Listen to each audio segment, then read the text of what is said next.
අද දවසේ ලක්හඬ සිත නිවන බුදුබණ සුමధుර ධර්මානුශාසනාව සඳහා අපි ඊ타මත්ම ගෞරවයෙන් ආරයුම් කොට මේ ධර්ම මණ්ඩපයේ වෙත වැඩම කරවා ගන්නට යෙදුනේ හොරණ සීල සුවාරණ භික්ෂු ගිලන් මධ්‍යස්ථානයේ අනුශාසක ධුරන්දර අතිපූජ්‍ය ගලිකමුවේ ඥානදීප අපේ ස්වාමින් වහන්සේ. අපේ හාමුදුරුවනේ ඔබ වහන්සේව ඊ타මත්ම ගෞරවයෙන් පිළිගනිමින් සදහසිතින් ආරයුම් කරනවා මේ සියලු දෙනා වෙනුවෙන් ලක්හඬ සිත නිවන බුදුබණ සුමధుර ධර්මානුශාසනාව පවත්වන හැටියට අවසරයි අපේ හාමුදුරුවනේ. සාදු සාදු සාදු.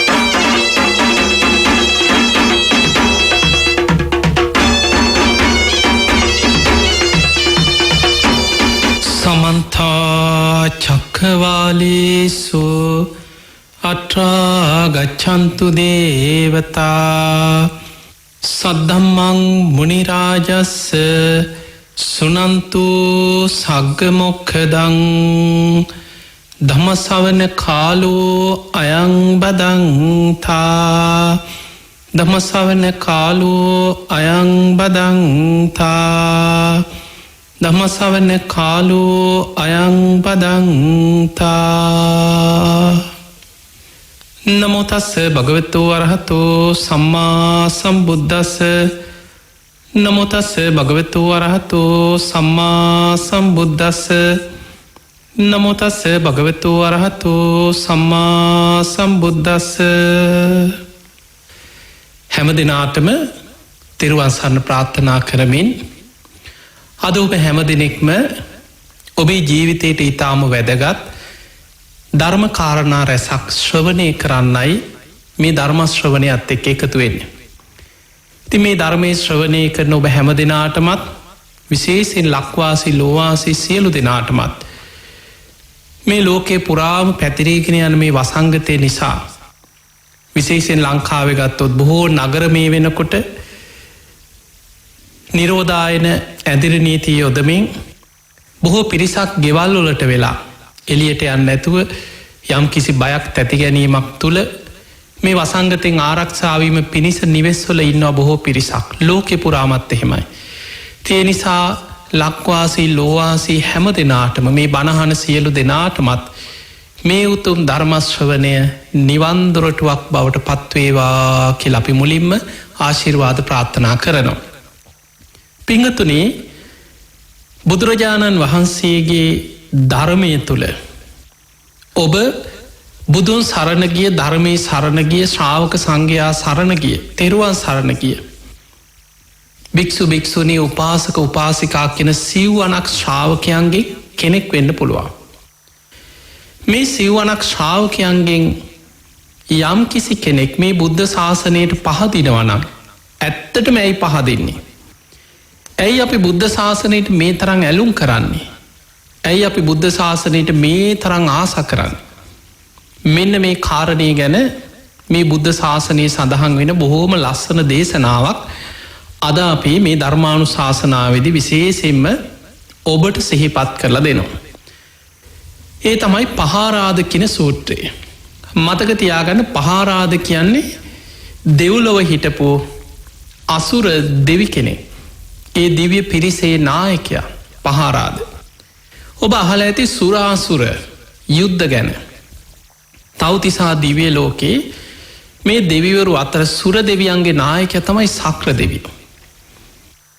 බොහෝ සක්‍ර දෙවිය සෝවාන් වෙච්ච කෙනෙක් සම්මාදිට්ටික දෙවරු කර්ම කරම්ඵල විශ්වාස කරන පින්පව් විශ්වාස කරන සද්ධහා සීල සුතතියාග ප්‍රඥා වඩන බොහෝ සම්මාදිට්ටික දෙවරු මේ සක්‍ර දෙවියන්ට පක්ෂපාතීව ඒ කණ්ඩායමේ සුර පිරිස ඉන්නවා. ඊළඟට ඒ දිවිය ලෝකෙම ඉන්නවා ගැටුමට බරයි.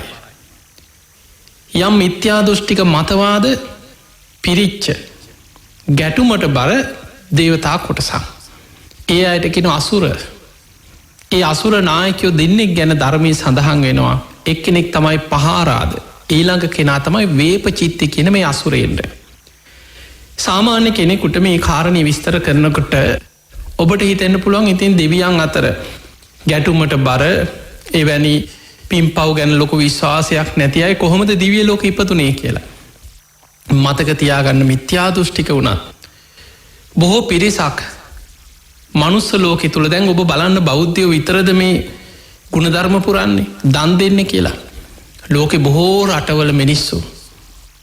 අනුන්ට උදව්පකාර කරනයි නොයෙක් අපි දන්නවා ඔවුන් සමාජ සේවා සංවිධාන පිහිටවාගෙන නොයෙක් චැරිටි සර්විස් සකස් කරගෙන.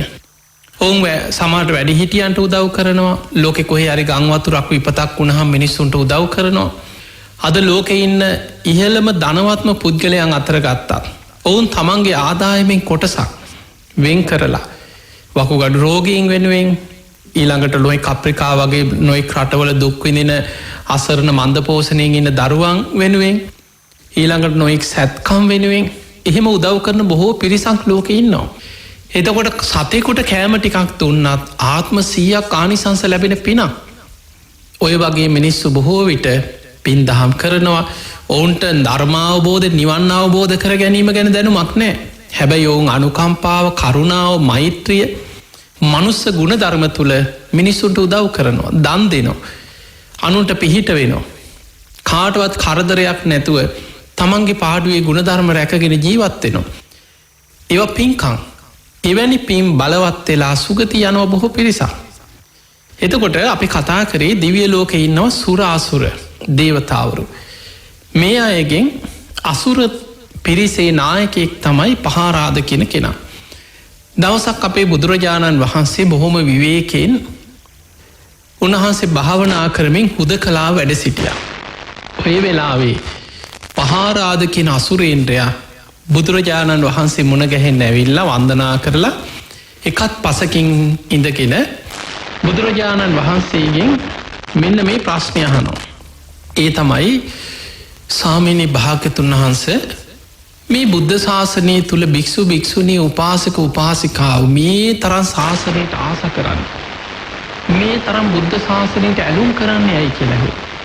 දැන් ඔන්න බුදුරජාණන් වහන්සේගෙන් පහාරාද ප්‍රශ්නයක් අහන ස්වාමීනි මේ බුද්ධ ශාසනය තුළ භික්ෂු භික්ෂුණී උපාසක උපාසිකා එගැන ගිහි පැවිදි තෙරුවන් සරණ ගිය සීලාදී ගුණධර්ම වඩන ගිහි පැවිදි මේ ශ්‍රාවකයන් බුද්ධ ශාසනයට මේ තරම් ඇලුම් කරන්නේ ආස කරන්නේ මොකද කියලා අහනවා.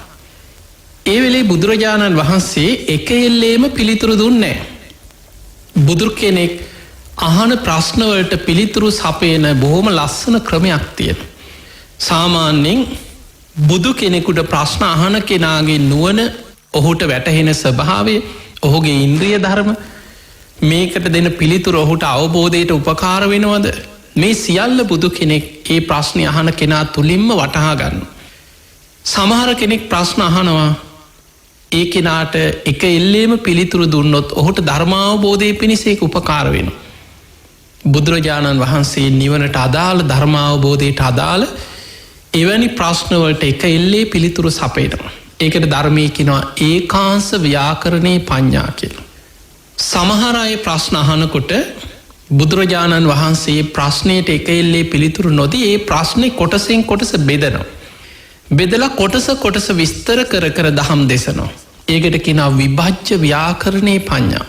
කොටස් වසයෙන් බෙදමින් විස්තර කරමින් දහම් දෙසනවා. ඊළඟට සමහරය ප්‍රශ්න අහනකොට බුදුරජාණන් වහන්සේ පෙරලා ඒ අයගෙන් ප්‍රශ්නහනෝ. දැන් අපි හිතම කවුරුවරි අහනොසාමීනී මෙන්න මේක කොහොමද. එදකොට එයාගෙන් පෙරලාහන හරි මං ඒකට උත්තරේ දෙන්න කලික් ඔබ කියන්න කොහෙනම් මෙන්න මේ විදිහට ඔබ මෙහෙම කොහොමද අන්න ඒ වගේ යාගෙන් අහනවා. එතකොට එයා තුළින්ම එයාහපු ප්‍රශ්නයට උත්තර එයා තුළින්ම මතු වෙලත්වෙනවා.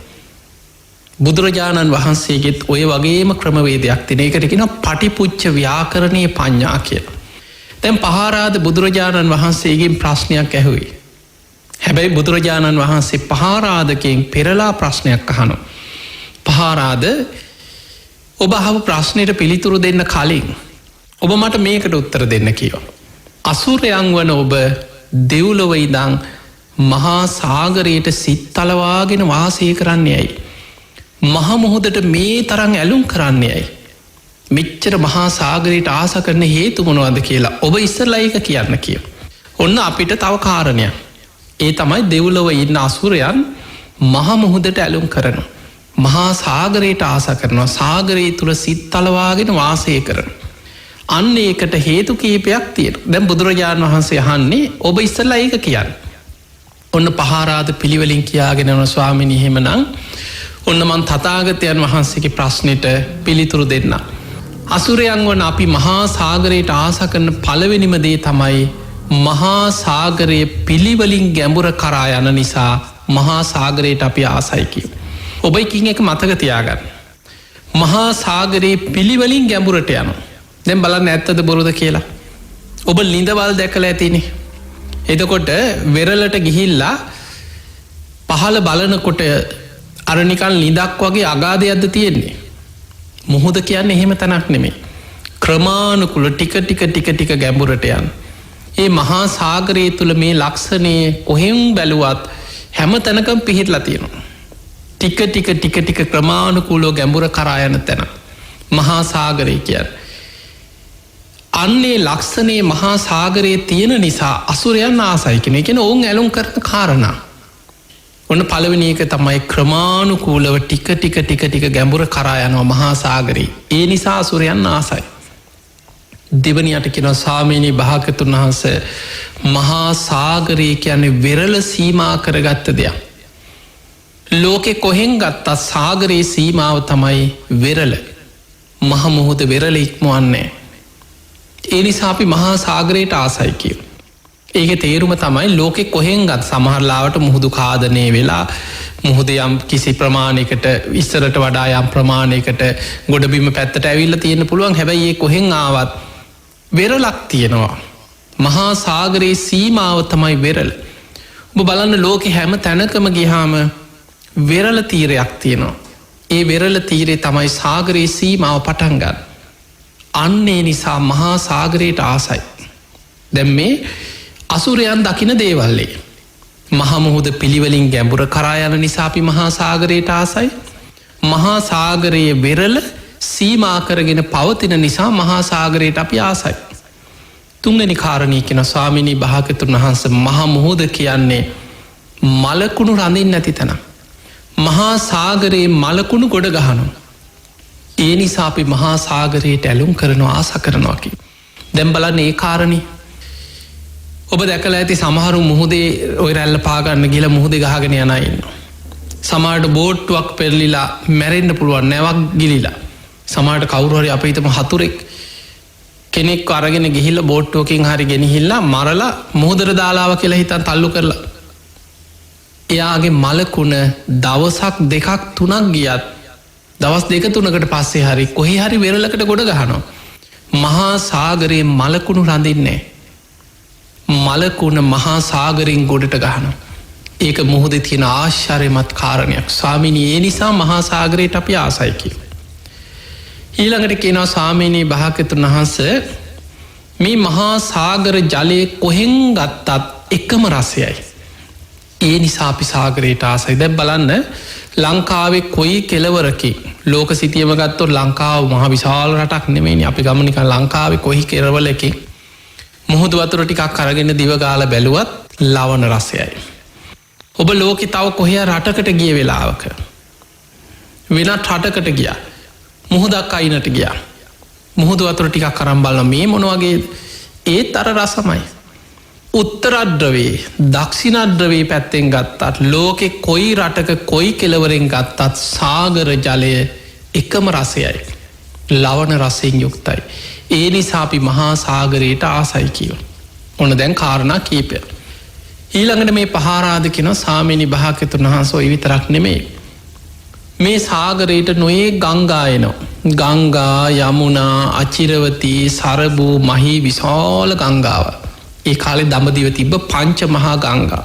ගංගා යමුනා අචිරවතී සරබූ මහී කියන මේ විශාල ගංගා ඇවිල්ලා මහා සාගරයට වැටෙනවා.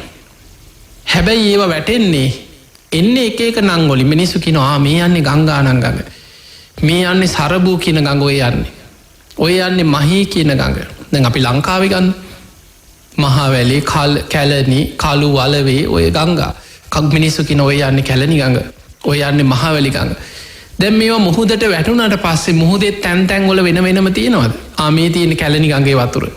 මේ තියෙන්නේ මහවැලි ගඟේ වතුර. මේ තියෙන ගංගානම් ගඟ මේ හරිය තියෙන. මහා සාගරය තුල වෙන් වෙන්න නැහැ කියෝ. ඒ ඔක්කොම වැටුණාට පස්සේ අර ලවණ රසයෙන් යුක්ත පොදු සාගර ජලයේ බවටම පත් වෙනවා. මොන නමකින් මොන ගම්මාන වලින් කොහෙන් ආවත් මුහුදට වැටෙනවා සමගම පැරණි නංගොත් අතහැරලා සාගර ජලයේ බවට පත් වෙනවා. ඒ නිසා අපි මහා සාගරයට ආසයි කිය. ඊළඟ එක තමයි පහරාද කියන ස්වාමීනි භාග්‍යවතුන් වහන්සේ කොච්චර වැස්සත් මොන තරම් ගංගා ගලාගෙන ආවත් මහා වැසි ඇදහැලෙනවා. විශාල ගංගා ගලනවා. දැන් බලන්න ගංගාවල් හැම වෙලාවෙම මේ වතුර මහා විශාල ජල කඳවල් යන්නේ මහා මුහුදට සාගරයට. ලෝකෙ පුරාම හැම තැනකින්ම ජලයේ ගලාගෙන මහා සාගරයට යනවා. ඒ කොච්චර ගංගා ගලාගෙන ගියත් කොච්චර වැස්සත් සාගර ජලයේ අඩු බවක් වැඩි බවක් පේන්නේ නැහැ කියෝ. ඒ කියන්නේ දැන් අපිට ඔබ නිකන් හිතන්න ඔබට හිතෙනවද වහින දවසට අද නම් වහිනවා මුහුද උතුරයි දන්නේ නැහැ කියලා. එහෙම හිතෙන්නේ නැහැ.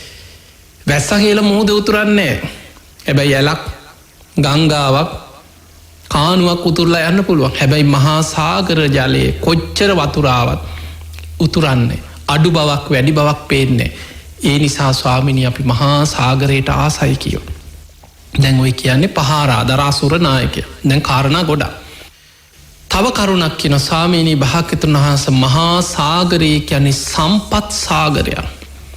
මේ මහ මුහුද තුල වටිනා වස්තුව තියෙනවා. මුතු මැණික් සක් ශිලා වෙරළු මිනි ඒ කාලේ තිබ වටිනාම වස්තුව. මුහුදේ තියෙන වටිනා මුතු මැණික් වර්ග වෙරළු මිනි කියන මාණික්කය. එතකොට මේ වගේ වටිනා මැණික් වර්ග තියෙන මහා සාගරය කියන්නේ සම්පත් සාගරයක්. ඒවා මිනිස්සුන්ට වඩා දිව්‍ය ලෝකේ ඉන්න අසුර දෙවියන් දෙව්ලොව ඉඳන් මුහුද දිහා බලනකොට ඔවුන්ට පේනවා මුහුදු පතුලේ තියෙන වටිනා වස්තුව. ඒ නිසා ඔවුන් මහා සාගරයට ආස කරනවා. ඇලුම් කරනවා කිය සාගරයට සිත් තලවාගෙන වාසය කරනවා. ඊළඟ කාරණය අවසාන 8 වෙනි කාරණේ. පහාරාද කියන ස්වාමීනි භාග්‍යවතුන් වහන්සේ මහා සාගරය කියන්නේ අද්භූත ගුහාවක් කියවා. මේ මහා සාගරයේ තුල විශාල ශරීර ඇති අමනුෂ්‍යයන් ඉන්නවා. ඔන්න අපි නොදන්න දෙයක්. අපි දකින්නේ මාළුව විශාල මාළුව කෙනෙක් හිතයි ලොකුම මාළුව තල් මහා විශාලයි මෙච්චර විශාල සත්තු මහ මුහුදේ ඉන්නවා. ඒ අපි දකින්නේ ගොරෝසු ශරීර තියෙන මේ මාළු වර්ග. හැබැයි බුදුහාමුදුරුවන්ගේ මේ ධර්මයේ සඳහන් වෙනවා පහාරාද කියන ස්වාමීනී භාග්‍යවතුන් වහන්සේ සමහර අමනුෂ්‍යයෝ ඉන්නවා. ඔවුන්ගේ ශරීර ප්‍රමාණය යොදුන් 100ක් කියනවා. යොදුනක් කියන්නේ සැතපුම් 16ක්. එතකොට නිකන් ප්‍රමාණය හිතා ගන්නකෝ. කොච්චර විශාල අමනුෂ්‍යයෝ මුහුදේ ඉන්නවද කියලා. සමහර අමනුෂ්‍යයන්ගේ ශරීර යොදුන් 200 300 400 තරම් විශාලයි කියන.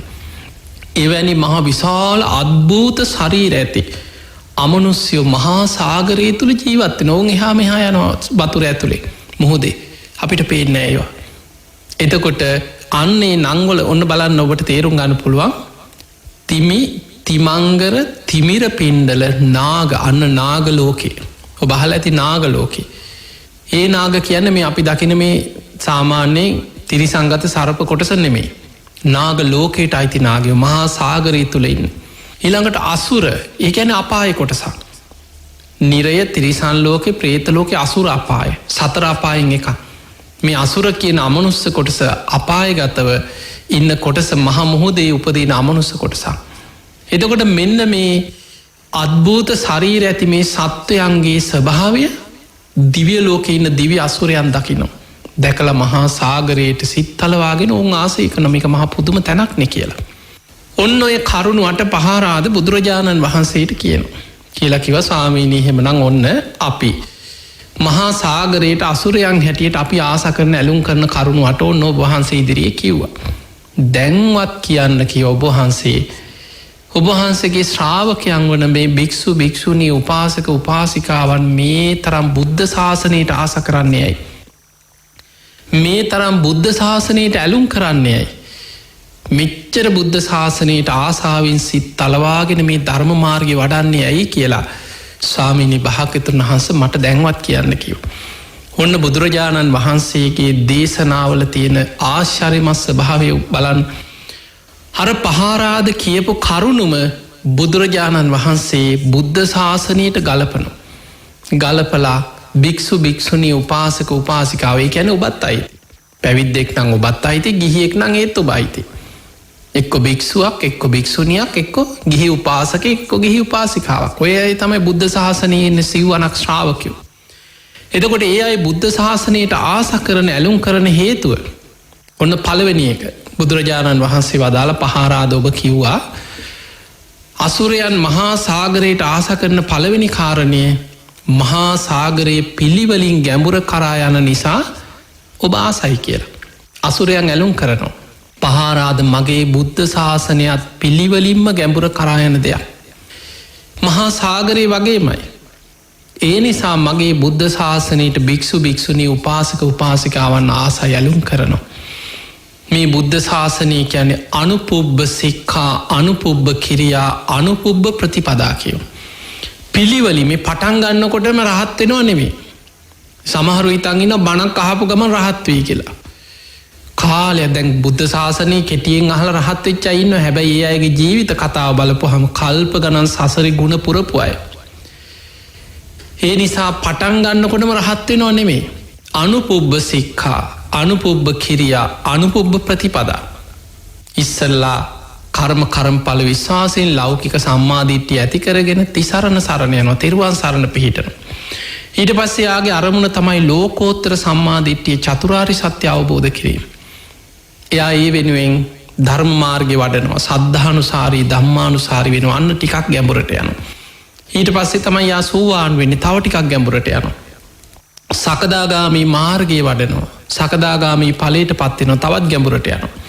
අනාගාමී මාර්ගයේ වඩලා අනාගාමී ඵලයට පත් වෙනවා, තවත් ගැඹුරට යනවා. අරහත් මාර්ගයේ වඩලා රහත් වෙනවා, අන්න ගැඹුරටම යනවා.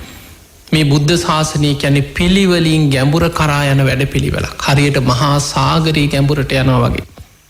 අන්නේ නිසා පහාරාද මගේ ශාසනයට භික්ෂු භික්ෂුණී උපාසක උපාසිකාවන් ඇලුම් කරනවා, ආස කරනවා කියලා බුදුරජාණන් වහන්සේ වදාළ.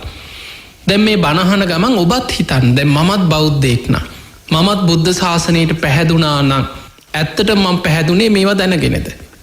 මම මේ බුද්ධ ශාසනයේ තියෙන ක්‍රමානුකූල වැඩපිළිවෙල වටහාගෙන ශාසනයට පැහැදුනාද කියලා ඔබම හිතන්න. දෙවනි කාරණේ බුදුරජාණන් වහන්සේ වදාළ පහාරාද ඔබ කිව්වා අසුරයන් මහා සාගරයට ආස කරනවා, මහා සාගරයේ වෙරළ ඉක්මවන්නේ. ලෝකෙ කොහෙන් ගත්තත් සීමාව තමයි වෙරළ. ඒ නිසා අසුරයන් මහා සාගරයට ආසයි කියලා. බුදුරජාණන් වහන්සේ වදාළ පහාරාද මගේ බුද්ධ ශාසනයත් ඔය වගේම තමයි. මගේ බුද්ධ ශාසනයත් වෙරළ ඉක්මවන්නේ කියව. මේ බුද්ධ ශාසනයේ වෙරළ තමයි සීලය. සීලය සීමා කරගත්ත ශාසනයක්. සිල්වතුන්ටම ප්‍රතිඵල ලබන්න පුළුවන් ශාසනයක් මේක. මේ බුද්ධ ශාසනයේ සිල්වතුන්ගේ ශාසනයක්. ඒක හරියට වෙරළ වගේ, වෙරළ තමයි සීමාව. මහා සාගර ඒ වගේ තමයි ශාසනයේ සීමාව තමයි වෙරළ, සිල්වත්කම. සීලයක පිහිට ගන්න බැයි නං ශාසනයේ උතුම් මිනිස් ගුණ ධර්ම කිසිවක් ලබන්න බෑ. ඒ කියන්නේ වෙරළ ඉක්මවාගෙන තමයි සාගරයට යන්න තියෙන. වෙරළට එන්න බැරි කෙනාට මුහුද පාගන්න පුළුවන්කමක් නෑනේ, ගෙදර ඉඳන් කන්දක් උඩ ඉඳන්. එතකොට ඒ වගේ සීලේක පිහිටපු කෙනාම තමයි සද්ධානුසාරී වෙන්නේ, ධම්මානුසාරී වෙන්නේ, සෝවාන් වෙන්නේ, සකදාගාමී වෙන්නේ, අනාගාමී වෙන්නේ, රහත් වෙන්නේ. සමාධියක් ප්‍රඥාවක් ලබන්නේ සීල සමාධි ප්‍රඥා වශයෙන් වැඩෙන මාර්ගයක්. බුද්ධ ශාසනය කියන්නේ මහා සාගරයේ වගේ නම් මේ ශාසනයේ තියෙන උතුම් මිනිස් ගුණ ධර්ම සියල්ල ලැබෙන්නේ සිල්වතාටමයි කියව. අන්නේ නිසා භික්ෂු භික්ෂුණී උපාසක උපාසිකාවන් මගේ බුද්ධ ශාසනයට බොහෝම ඇලුම් කරනවා, ආස කරනවා කියලා බුදුරජාණන් වහන්සේ වදාළ. ඔන්න ඔබ පහදින්න ඕන දෙයක්. බුද්ධ ශාසනය කියන්නේ සිල්වතුන්ගේම ශාසනයක්. කෙනෙක් සිවුරක් පොරෝගෙන ඉන්න පුළුවන් සීලයක් නැතුව. හැබැයි යා ශාසනයට අයිති කෙනෙක් නෙමේ. ගිහියෙක් ඉන්න පුළුවන් සිල් රෙදි පොරෝගෙන බොරුවට පන්සිල් ගන්න, හැබැයි පංච දුෂ්චරිතය මේ දෙනවා. එයා ශාසනයට අයිති කෙනෙක් නෙමෙයි. සීල් රෙද්ද නෙමෙයි සීලේ ශාසනය පිහිට. ඒ නිසා ඔහු සිල් ඇඳුම් ඇඳගෙන උපාසකයා වගේ සිල් රඟපාන්න පුළුවන්. හැබැයි ඔහුට සීලයක් නැත්නම් ඔහු ශාසනයට අයිති කෙනෙක් නෙමෙයි. ඔහු ශාසනයෙන් එළියේ ඉන්න කෙනෙක්. අන්න ඒ නිසා මේ බුද්ධ ශාසනයේ ලබන්න පුළුවන් සියලු උතුම් මිනිස් ගුණ ධර්ම ලැබෙන්නේ සිල්වතාටමයි. අන්න ඒ නිසායි කියව භික්ෂු භික්ෂුණී උපාසක උපාසිකාවන් මේ ශාසනයට මේ තරම් ඇලුම් කරන්නේ ආස කරන්නේ. ඔන්න දෙවනි කාරණේ. තුන්වෙනි කාරණේ බුදුරජාණන් වහන්සේ වදාළ පහාරාද ඔබ කිව්වා අසුරයන් මහා සාගරයට ආස කරන ඇලුම් කරන කාරණයක් මහ මුහුදේ මලකුණු රඳින්නේ මලකුණු ගොඩ ගහනවා මුහුදේ. ඒ නිසා මහා සාගරයට අසුරයන් ඇලුම් කරනවා ආස කරනවා කියලා ඔබ කිව්වා. මගේ බුද්ධ ශාසනයත් ඔය වගේම තමයි කිව්වේ. මගේ බුද්ධ ශාසනයත් මලකුණු රඳින්නේ කිය මලකුණු ගොඩ ගහනවා. මේ බුද්ධ ශාසනයේ මලකුණ තමයි දුස්සීල වෙන කෙනා. එයා හරියට මලකුණක් වගේ ශාසනින් එලියට විසි වෙලා යනවා කිය. ඒ කියන්නේ මේ වගේ දැන් අප හිතමු කෙනෙක් ඔන්න උතුම් සීලේක පිහිටනවා. මං කොහොම හරි මේ උතුම් සීලේක පිහිටලා මං කොහොම හරි මේ ධර්මය අවබෝධ කරගන්නවා කියන දැඩි අධිෂ්ඨානය සීලේක පිහිටනවා. එයා උතුම් අධිෂ්ඨානයේ සීලේක පිහිටලා භාවනා කරනවා පින් කරනවා ගුණධර්ම පුරනවා වීරිය වඩනවා. කොහොම කාලයක් ධර්ම මාර්ගය වඩාගෙන ගිහිල්ලා මෙන්න මෙයා දුස්සීල වෙනවා. මෙයා ධර්මයෙන් ඈතට යනවා. මෙයා සීල විපත්තියකට පත්වෙනවා. ඒ සැනින් එයා ටික දුරක් කර මුහුදට දැන් වෙරල ඉක්මාගෙන සීලක පිහිටල ටිකක් දුර ගිය කෙනෙක් ගැබුරට ගිහිල්ලන ටික දුරක් ගිය කෙනෙක් මගදි දුස්සීල වෙච්ච ගමන් මගදි මැරුණ වගේ මලකුණ ඊට පස්සේ ශාසනය සාගරයට අයිතිනෑ සාගරින් ගොඩ ගහනව මලකුණ. ඒ වගේ දුස්සීල වෙන කෙනා බුද්ධ ශාසනින් එලියට විසි වෙලා යනවා කියව. වෙරලට ගොඩ ගහනවා. අර සාගරී තියාගන්නේ මලකුණු. බුදුරජාණන් වහන්සේ වදාළ මගේ බුද්ධ ශාසනයත් ඔය වගේමයි. අන්නේ නිසයි භික්‍ෂු භික්‍ෂුණී උපාසක උපාසිකාව බුද්ධ ශාසනයට ඇලුම් කරන්නේ ආස කරන්න කියල. ඒ නිසා මතකතියාගන්න පිංහතුනී ඔබ ශාසනයට පහදිනවනම් පහදින්න ඕනෑ ශාසනයේ තියෙන පිරිසිදු ලක්ෂණ දැකලා. හැබැයි යම් කිසි කෙනෙක් අපි හිතම ගිහියෙක් වෙන්න පුළුවන් උපාසක උපාසිකාවක් විදිහට පැවිද්දෙක් වෙන්න පුළුවන් සිවුරු දරාගෙන වැරදි වැඩ දුස්සීලකං කරනවා නම් මතකතියාගන්න ඒ අය ශාසනයට අයිති නෑ. අර මලකුණු වගේ ශාසනින් ගොඩ ගහපු අය එලියට. ඒ අය ශාසනයට අයිති නෑ. ඒ නිසා ඒවා දැකලා ශාසනයට අපහදිනවා කියන ඔබ ධර්මය දන්න ඇතිකම. ඔවුන් කරගන්න කර්මාරගෙන ඔවුන් යයි. හැබැයි ඔවුන් ශාසනයට අයිති නැති අය. අන්න ඒක නිවරදිව තේරුම් ගන්න ඕන. ඊළඟට බුදුරජාණන් වහන්සේ වදාළ පහාරාද ඔබ කිව්වා සාගර ජලය කොහෙන් ගත්තත් එකම රසයයි. ඒ නිසා අසුරයන් මහා සාගරයට ආසා යලුම් කරනවා කියල ඔබ කිව්වා. දැම් බලන්න ඔබට ඔය අත්දැකින් ඇතිනේ ඔබ කොහේ හරි මුහුදේ නාන්න ගිහිල් හරි කොහෙන් හරි ඔබ දන්නවා මේ මුහුදු වතුර කොහෙන් ගත්තත් එකම රසයයි ලවන රසයෙන් යුක්තයි. ලෝකෙ කොහෙන් ගත්තා. බුදුරජාණන් වහන්සේ වදාළ මගේ බුද්ධ ශාසනයත් මහා සාගරය වගේ. මේ ශාසනයේ කොහෙන් ගත්තත් ශාසනයේ පුරාම තියෙන්නේ එකම රසයක්. ඒ තමයි කිව විමුක්ති රස. මේ මුළු බුද්ධ ශාසනයේ පුරාම විමුක්ති රසයෙන් යුක්තයි. ඒක වටිනාකම දන්න නිසා භික්‍ෂු භික්‍ෂුණී උපාසක උපාසිකාව මේ බුද්ධ ශාසනයට මේ තරං ඇලුම් කරන. ශාසනයට මේ තරං ආස කරනවා කියල බුදුරජාණන් වහන්සේ වදා. ඒ නිසා පිංගතුනි මතක තියාගෙන බුද්ධ ශාසනයට ඇලුම් කරන්න නම් බුද්ධ ශාසනයට ආස කරන්න නම්. යම් කිසි කෙනෙක් ශාසනයේ තියෙන වටිනාකම තේරුම් ගන්නටෝට. දැම් බලන්න ඔබ බණහනෝ.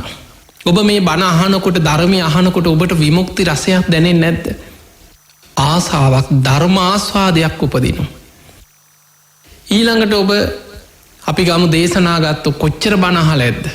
ඊළඟට අන්තර්ජාලයෙන් ගත්තා සමට බණ පොතක් කියෝනු. සංයුත්ත නිකායට අදාළ සූට දේශනාවක් කියෝනු. අංගුත්තර නිකායි දේශනාවකින් බණක් අහනවා. කවුරුහට ස්වාමීන් වහන්සේ නමත් දීග නිකාය බුදුහාන්දුරන්ගේ දීර්ඝ දේශන ඇතුළත් කොටසෙන් බණක් කියන.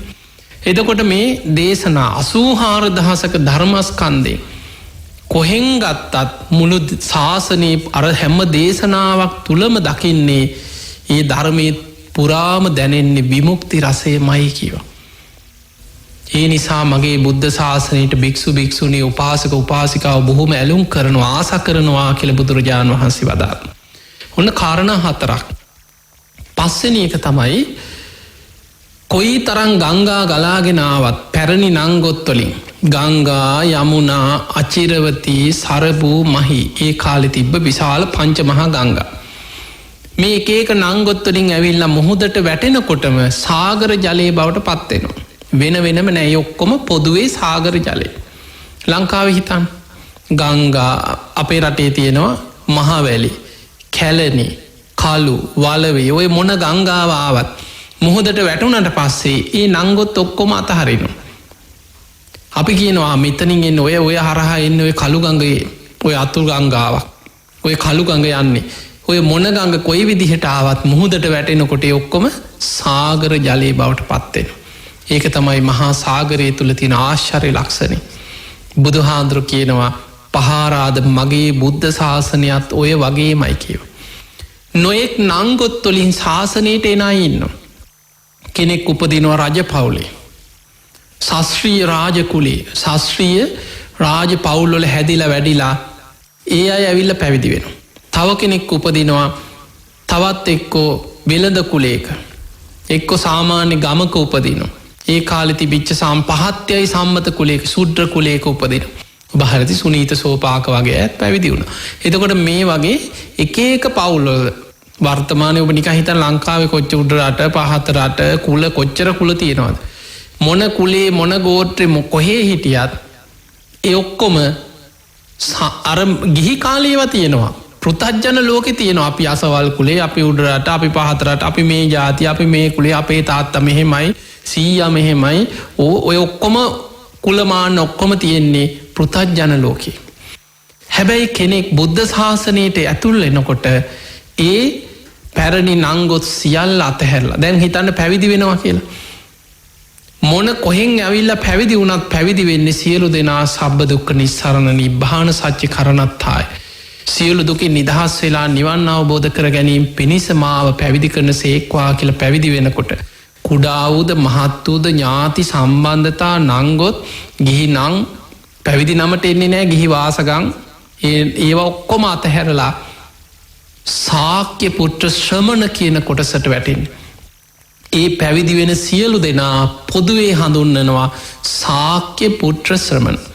ශාක්‍ය පුත්‍ර බුදුරජාණන් වහන්සේගේ පුත්‍රයන් බුදුරජාණන් වහන්සේගේ දරුවන් වන ශ්‍රමණයන් බවට පත් වෙනවා.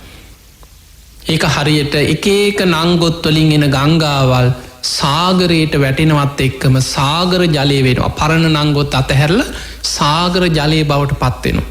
ඒ වගේ තමයි කීවා මොන කුලේ මොන ගෝත්‍රේ මොන වාසගම මොනවා තිබුණත් ඒ ඔක්කොම පැවිදි වෙනකොට ශාක්‍ය පුත්‍රයෝ බුදුහාඳුරන්ගේ දරුවෝ වෙත ශ්‍රමණයෝ බවට පත් වෙනවා. ඒක බුද්ධ ශාසනයේ තියෙන ආශ්චර්ය කාරණයක්. එහෙමනම් අපිට පේනවා ශාසනය ඇතුලේ කුල ભેද, ගෝත්‍ර ભેද, වර්ණ ભેද, ಜಾති ભેද නැහැ. ඒවා යම් තැනක තියෙනවා නම් ඒ ශාසනය නෙමෙයි.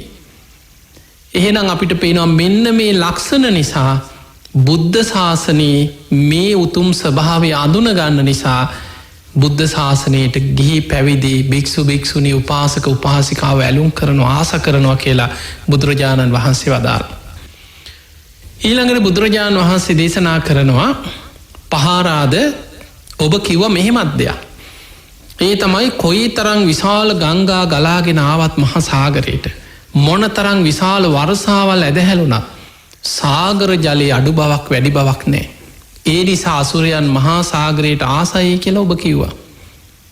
පහාරාද මගේ බුද්ධ ශාසනෙත් ඔය වගේම තමයි කිව්වා. කොයි තරම් දෙනා මේ ධර්ම මාර්ගේ වඩලා රහත් වුණත් මොනතරම් පිරිසක් නිර්වාණ ධාතුවෙන් පිරිනිවන් පෑවත් ඒ නිර්වාණ ධාතුවේ අඩු බවක් වැඩි බවක් නෑ කියව. නිවන කියන්නේ අසංකතයක්. සංකතයක් නෙවෙයි නිවන කියන අසංකතයි. ඒ නිසා මේ නිර්වාණ ධාතුව කොච්චර පිරිසක් රහත් වුණත් ඒ නිර්වාණ ධාතුව අසංකතයි අඩු බවක් වැඩි බවක් පේන්නේ. කොච්චර වැස්සත් කොච්චර ගංගා ගැලුවත් සාගර ජලයේ අඩු බවක් වැඩි බවක් පේන්නේ වගේ මොන තරන් දෙනා ධර්ම මාර්ගය වඩලා රහත් වෙලා පිරිනිවන් පෑවත්තේ නිර්වාණ ධාතු අසංකතයි. ඒ කියන්නේ සීමාවක් නෑ. දැන් ඔන්න මේ ශාසනයේ රහත් වෙන්න පුළුවන් මෙච්චරයි. ඔන්න දැන් සීමාව දැන් හරියාගෙන එන්නේ. ඊට වඩා නම් එහෙම එකක් නෑ. කොයි තරම් දෙනා රහත් වුණත් නිර්වාණ ධාතු අසංකතයි. ඔය නිසාම භික්ෂු භික්ෂුණී උපාසක උපාසිකාවන් මගේ බුද්ධ ශාසනයට ආස කරනවා ඇලුම් කරනවා කියලා බුදුරජාණන් වහන්සේ වදාළ. බලන්න කොච්චර ලස්සනද කියලා මේ දේශනා. ඊළඟ කාරණේ බුදුරජාණන් වහන්සේ වදාළ පහාරාද ඔබ කිව්වා මහා සාගරය කියන්නේ සම්පත් සාගරය. මේ මුහුදේ වටිනා මුතු මැණික් සක් ශිලා වෙරළුමිනි ආදී වටිනා වස්තුව තියෙනවා. ඒවා දිහා දැකලා අසුරයන් මහා සාගරයට සිත් තලවාගෙන වාසය කරන කොච්චර වටිනා වස්තුවද මේ කියලා මුහුදට ඇලුම් කරනවර වටිනාකම් දැකලා. බුදුරජාණන් වහන්සේ වදාළ මගේ බුද්ධ ශාසනයටත් ඔය වගේමයි කීවා. භික්ෂු භික්ෂුණී උපාසක උපාසිකාව මගේ ශාසනයට ආස කරන්නෙත් ඔන්න ඔය හේතු නිසාමයි. මගේ බුද්ධ ශාසනය කියන්නේ සම්පත් සාගරයක් කීවා. මේ බුද්ධ ශාසනයේ තියෙනවා වටිනා සම්පත්.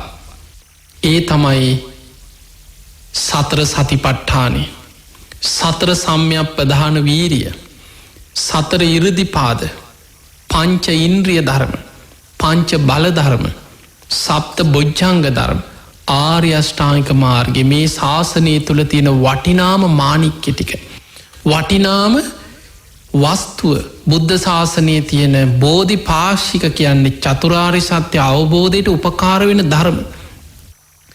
මෙන්න මේ ධර්මයන්ගේ වටිනාකම දන්න නිසා භික්ෂු භික්ෂුණී උපාසක උපාසිකාව බුද්ධ ශාසනයට මේ තරම් ඇලුම් කරනවා ආස කරනවා කියලා බුදුරජාණන් වහන්සේ වදාළා.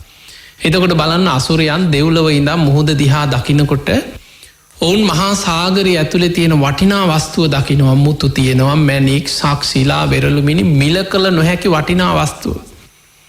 ඒවා දැකලා සාගරයට ඇලුම් කරනවා. බුදුරජාණන් වහන්සේ වදාළ මගේ බුද්ධ ශාසනයේ තියෙන වටිනාම මැණික් ටික, වටිනා වස්තුව මාණික්‍ය තමයි සතර සතිපට්ඨාන, සතර සම්‍යක් ප්‍රධාන වීරිය, සතර ඉරදිපාද, පංච ඉන්ද්‍රිය, පංච බල, සප්ත බොජ්ජංග, ආර්ය අෂ්ටාංගික මාර්ගය. අපි කියනවා සත්තිස් බෝධිපාක්ෂික ධර්ම. මෙන්න මේවැ වටිනාකම දැකලා දැනගෙන අඳුනගෙන මගේ ශ්‍රාවකයෝ ශාසනයට ඇලුම් කරනවා, සිත් තලවාගෙන බුද්ධ ශාසනය තුළ වාසය කරනවා. එහෙමනම් ඔබ ශාසනයට පැහැදුනානම්, ඔබ බුද්ධ ශාසනයට සිත් තලවාගෙන අවංකව ඉන්න කෙනෙක් නම් ඔබම හිතන්න ඔබ මේවා දන්නවද? ඔබ සතර සතිපට්ඨාන ගැන දැනගෙනද ශාසනයට පැහැදුනේ? සතර සම්‍යක් ප්‍රධාන වීරිය, සතර ඉරදිපාද, පංච ඉන්ද්‍රිය, පංච බල මේවා නිරවුල්ව තේරුම් අරගෙනද ශාසනයට පැහැදුනේ? ඒවා දැනගෙන පහදිනවා කියන්නේ ශාසනය තුළ අවබෝධයෙන්ම ශාසනය තුළ පැහැදිච්ච කෙනෙක් වෙනවා. ඔන්න අන්තිමේක 8 වෙනි කාරණේ බුදුරජාණන් වහන්සේ වදාළ පහාරාද ඔබ මෙහෙම කාරණයක් කිව්වා. අසුරයන් මහා සාගරයට ආස කරනවා කියලා මහා මුහුදේ ඉන්න අද්භූත ශරීර ඇති ඒ සත්වයන් දැකලා මහා මුහුදේ ඉන්නවා යොදුන් 100 200 300 තරම් විශාල තිමි තිමංගල තිමිර පින්නල නාග අසුර ගහන්දරව කියලා හඳුන්වන අමනුස්ස කොටස්. එතකොට ඒ අයගේ ශරීරවල ස්වභාවය මේ තරම් අද්භූතයි මේ මුහුදේ ඉන්නවනේ කියලා මහා සාගරයට සිත් තලවාගෙන වාසය කරනවා. කවුද? අසුරයෝ. බුදුරජාණන් වහන්සේ වදාලා පහාරාද මගේ බුද්ධ ශාසනයේත් මහානීය පුද්ගලයෝ ඉන්නවා. ශාසනය තුල ඉන්නේ. ඒ අය දැකලා අනිත් අයත් බුද්ධ ශාසනයට ඇලුම් කරනවා. මේ බුද්ධ ශාසනය ඇතුලේ ඉන්න මහානීය ශ්‍රාවකයෝ දිහා දැකලා මගේ ශාසනය තුල ඉන්නේ මහානීය පුද්ගලයෝ තමයි සෝවාන් මාර්ගයේ ගමන් කරන පුද්ගලයා, සෝවාන් ඵලයට පත්වෙච්ච පුද්ගලයා, සකදාගාමී මාර්ගයේ ගමන් කරන පුද්ගලයා, සකදාගාමී ඵලයට පත්වෙච්ච පුද්ගලයා, අනාගාමී මාර්ගයේ ගමන් කරන පුද්ගලයා, අනාගාමී ඵලයට පත්වෙච්ච පුද්ගලයා, අරහත් මාර්ගයේ ගමන් කරන කෙනා රහතන් වහන්සේ. අපි කියනවා යදිදං චත්තාරි පුරිස යුගානි යුගල 4යි. 8 පුරිස පුද්ගලයා පුද්ගලයා වශයෙන් ගත්තොත් වෙන වෙනම 8 දෙනෙක් ඉන්නවා. අන්නේ 8 දෙනාගේ වටිනාකම දැකලා හඳුනගෙන භික්ෂු භික්ෂුණී උපාසක උපාසිකාව බුද්ධ ශාසනයට ඇලුම් කරන ආස කරන අනේ මට මෙන්න මේ වගේ උතුම් පුද්ගලයෙක් බවට පත්වෙන්නේ නැත්නම් කියලා ශාසනයට ඇලුම් කරන ආස කරන. ඔන්න ඔය නිසයි කීවා භික්ෂු භික්ෂුණී උපාසක උපාසිකාව මේ බුද්ධ ශාසනයට මේ තරම් ඇලුම් කරන්න ආස කරන්න. පහාරාද බොහෝම සතුටෙන් සාදුකාර දීලා මේ කාරණේ ඒ විදිහටම පිළිගත්. එතකොට බලන්න ඔබත් මේ දේශනාව තියෙන අංගුත්තර නිකායේ පහාරාද සූත්‍රය බලන්න මේ දේශනාවේ ශෛල්‍ය පහාරාද ඇවිල්ලා බුදුරජාණන් වහන්සේගෙන් අහන්නේ ස්වාමීනි භාග්‍යතුන් වහන්සේ මේ භික්ෂු භික්ෂුණී උපාසක උපාසිකාව බුද්ධ ශාසනයට මේ තරම් ඇලුම් කරන්නේ ආස කරන්නේ ඇයි කියලා. හැබැයි බුදුරජාණන් වහන්සේ පෙරලා ඔහුගෙන් ප්‍රශ්නයක් ඇහුවා. පහාරාද මං උත්තරේ දෙන්න කලින් ඔබ කියන්න. අසුරයන් මහ මුහුදට මහා සාගරයට මේ තරම් ඇලුම් කරන්නේ ආස කරන්නේ ඇයි කියලා ඉස්සෙල්ලා ඔබ කියන්න.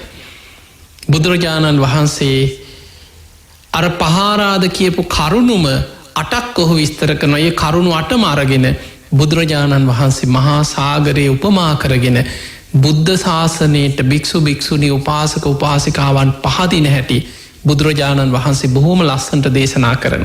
ඒ නිසා පින්වතුනි ඔබත් මේ බණහන සියලු දෙනා කොහේ ඉඳන් බණ ඇහුවත් ඔබ පන්සලක ආරණ්‍යක කෙනෙක් වෙන්න පුළුවන්, ස්වාමීන් වහන්සේ නමක් වෙන්න පුළුවන්, භික්ෂුණීන් වහන්සේ නමක් වෙන්න පුළුවන්, දසසිල් මෑණි කෙනෙක් වෙන්න පුළුවන්, සාමණේර ස්වාමීන් වහන්සේ නමක් වෙන්න පුළුවන්. අඩුගානේ උපාසක උපාසිකාවක් ගිහි කෙනෙක් පැවිදි වෙන්න අපේක්ෂාවෙන් ඉන්න කෙනෙක් වෙන්න පුළුවන්. දසසිල් සමාදන් වෙලා ඉන්න කෙනෙක් වෙන්න පුළුවන්, පොයට උපෝසතයක් රකින්න කෙනෙක් වෙන්න පුළුවන්. ආජීවාෂ්ටමක සීලේ සමාදන් වෙන කෙනෙක් වෙන්න පුළුවන්, නිති පන්සිල් රකින්න කෙනෙක් වෙන්න පුළුවන්. ලෝකෙ කොහේ හිටියත් බුදුහාඳුරන්ගේ ශ්‍රාවකයෝ භික්ෂු භික්ෂුණී උපාසක උපාසිකා කියන සිව්වනක් පිරිසට අයිති.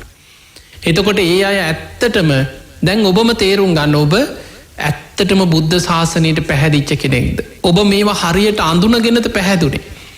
මෙන්න මේ කරුණුවට ශාසනය තුළ හරියට අඳුනගත්තා නම් බාහිර එක හේතු නිසා පෘථග්ජන පුද්ගලයන්ගේ යම් යම් වැරදි හැසිරීම් වෙන්න පුළුවන්, වැරදි අර්ථකථන වෙන්න පුළුවන්. ඔවුන්ගේ අඩුපාඩුකම් දැකලා අපි පැහැදුනේ මේ අයටද කියලා සමහරු ශාසනයට අපහදිනවා.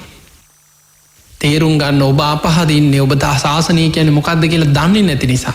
ඔබ ශාසනය කියලා දැකලා තියෙන්නේ සමහරලාවට නොයෙක් වැරදි ජීවිත ගත කරන ශාසනයට අදාළ නැති පුද්ගලයෝ ටිකක් වෙන්න පුළුවන්. හරියට ශාසනය අඳුනගන්න. බුද්ධ ශාසනය කියන්නේ භික්ෂු භික්ෂුණී උපාසක උපාසිකා සිල්වතුන්ගේ ශාසනයක්. ධර්ම මේක ක්‍රමානුකූලව නිවන කරා යන වැඩපිළිවෙල. අනුපුබ්බ සික්ඛා අනුපුබ්බ කිරියා අනුපුබ්බ ප්‍රතිපදා. මෙන්න මේ ශාසනය ගැන හරියට පැහැදිච්ච කෙනා අර ශාසනයේ තියෙන වටිනාම වස්තු ටික සත්තිස් බෝධිපාක්ෂික ධර්ම හොඳින් තේරුම් ගන්න. අර ශාසනය තුළ ඉන්න මහානීය පුද්ගලයෝ බවට පත්වෙන්, මාර්ගඵලලාභී ශ්‍රාවකයන් බවට පත්වෙන් අවංක උත්සාහයක් ජීවිතේ දරනවා. අන්නේ අය තමයි ශාසනයට අවංකෝම ඇතුළත් වෙලා අවංකෝම ශාසනය තුළ ධර්මය තුළ දියුණුව කරා යන ආර්ය ශ්‍රාවකයෝ බවට පත්වේ. තිය නිසා පින්වතුනි මේ ලැබිච්ච මනුස්ස ජීවිතය අපි දන්නේ නෑ කවදා කොතන කොයි මොහොතේ අවසන් වෙයිද. බලන්න ඔබ ලෝකෙ දිහා මොනතරං විපත් දවසින් දවස මේ වසංගත තව පැත්තකින් ලෝකෙ කොහේ හරි එක්කෝ ස්වභාවික විපතක්, එක්ක භූමිකම්පාවක්, එක්ක කලකෝලහල, එක්ක අභ්‍යන්තර යුද්ධ, මොනවහරි ප්‍රශ්න, මොනවා හරි ටික දවසක් යන්තන් සැනසීම හිටියොත් එක්ක වැහැල ගංවතුරක් වෙනවා. එක්ක සමහරලාට කොහේ හරි මුහුදු ගොඩ ගැලීම, එක්ක භූමිකම්පාවක් ගෙවල් ටිකක් හරි කඩාගෙන වැටෙනවා. එක්ක වසංගතයක් පැතිරලා යන. මිනිස්සු හිතාගෙන දැන්නම් අපි බේරුණානේ අපේ රටට නෑ. නොසිතන විදිහට පැතිරිලා යනවා. ලෝකයේ පුරාම මේ වගේ විපත් ව්‍යසන බහුල වෙවී යන කාලයක්. ඒ නිසා පින්වතුනි අප්‍රමාදීවෙන් අප්‍රමාදීව ගුණධර්ම වඩන්. අපිට ධර්මය දියුණු කරලා ඒකයි බුදුරජාණන් වහන්සේ පෙන්වුවේ මේක දුකක්. ඉපදීමම දුකක්, ලෙඩවීම දුකක්, වයසට යාම දුකක්, ප්‍රියයන්ගෙන් වෙන්වීම දුකක්, අප්‍රියයන් එක්ක එකතුවීම දුකක්, මරණය දුකක්, කැමතිදේ නොලැබීම දුකක්, සෝක පරිදේව දුක්ඛ දෝමනස් උපායාස මේ ඔක්කොම දුක් ගොඩක්. නැත්නම් මේක ඉන්නවනේ කවුද මේකෙන් ගැලවෙන්නේ මේකේ සැපයක් තියෙනවා නම් කවුද මේකෙන් ගැලවෙන්න උත්සාහ කරන්නේ මේ ලෝකේම දුක මත පිහිටලා තියෙන මේ ලෝකේ තුලම විමස අපි කොච්චර සැපයි කියලා අල්ලගන්න උත්සාහ කරත් ලෝකේ පුරාම විමසලා බලනකොට තියෙන්නේ අනිත්‍ය දුක්ඛ අනාත්ම කියන ත්‍රිලක්ෂණය වෙනස් වීම හැමදේම වෙනස් වෙලා යනවා ඒ නිසා අප්‍රමාදීව මේ ලැබිච්ච මනුස්ස ජීවිතය අවසන් වෙන්න පෙර අපි දන්නේ නැහැ ජීවිතේ කවද අවසන් වෙයිද හැමදේම වෙනස් වෙනවා අද hina වෙලා ඉන්න කෙනා හෙට අඬන්න වෙනවා අද කකුල් දෙකෙන් ඇවිදගෙන යන කෙනා හෙට එක්තැන් වෙන්න පුළුවන් අද දුවගෙන ගිය කෙනා හෙට රෝද පුටුවට වැටෙන්න පුළුවන් අද හොඳට hina වෙලා කතා කරන කෙනා හෙට කතා කරගන්න බැරුව ගොළු වෙච්ච කෙනෙක් වෙන්න පුළුවන් ඇඳෙන් එක්තැන් වෙච්ච උදේ නැගිටිනකොට මිනිස්සු එක්ක අංශභාගය හැදිලා එකතැන් වෙලා එක්ක නහරක් පුපුරලා කල්පනාව නැති වෙලා මේ හොඳට නුවණින් බුද්ධියෙන් වැඩ කරන මිනිස්සු කාලෙකදී බලනකොට මානසික රෝගීන් වෙලා පිස්සු හැදිලා ජීවිතය අවුල් වෙලා මහා අවුරුදු ගණන් කැප වෙලා ගොඩනගපු ව්‍යාපාර එක රැයෙන් කඩාගෙන වැටෙනවා ජීවිත එක රැයෙන් නැති වෙනවා මේ ධර්මතාවේ ලෝක ස්වභාවයේ තේරුම් අරගෙන අප්‍රමාදීව ධර්මයේ දියුණු කරගන්න මහන්සි ගන්න. ඒ පිණිස ඔබ හැම දෙනාටම මේ ධර්මානුශාසනාව මේ ධර්ම දේශනාව ආශිර්වාදයක් වේවා කියලා අපි ආශිර්වාද කරනවා. එහෙමනම් පින්වතුනි අද මේ ධර්ම ශ්‍රවණයෙන් රැස් කරගත් සියලු පින් සියලු දෙවියෝ සාදුකාර දීදී මේ පින් අනුමෝදන් වෙත්වා.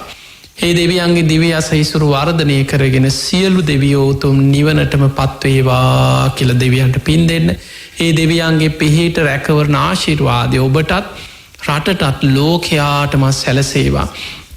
සියලු දෙනා නිදුක්කේවා නිරෝගිවේවා සුවපත්වේවා කියලා හැම දෙනාටම අපි ආශිර්වාද ප්‍රාර්ථනා කරනවා. ආකා සට්ඨාච බුම්මට්ඨා දේවානාගා මහිද්දිකා පුඤ්ඤන්තං අනුමෝදිත්වා චිරන් රක්ඛන්තු ලෝක සාසනං ආකාසට්ඨාච බුම්මට්ඨා දේවානාගා මහිද්దికා පුඤ්ඤන්තං අනුමෝදිත්වා චිරන් රක්ඛන්තු දේශනං ආකාසට්ඨාච බුම්මට්ඨා දේවානාගා මහිද්దికා පුඤ්ඤන්තං අනුමෝදිත්වා චිරන් රක්ඛන්තු ත්වං සදා හැම දිනාම නිදුක් වේවා නිරෝගී වේවා සුවපත් වේවා සුවපත් වේවා සුවපත් වේවා හැම දිනාටම සම්මා සම්බුදු සරණයි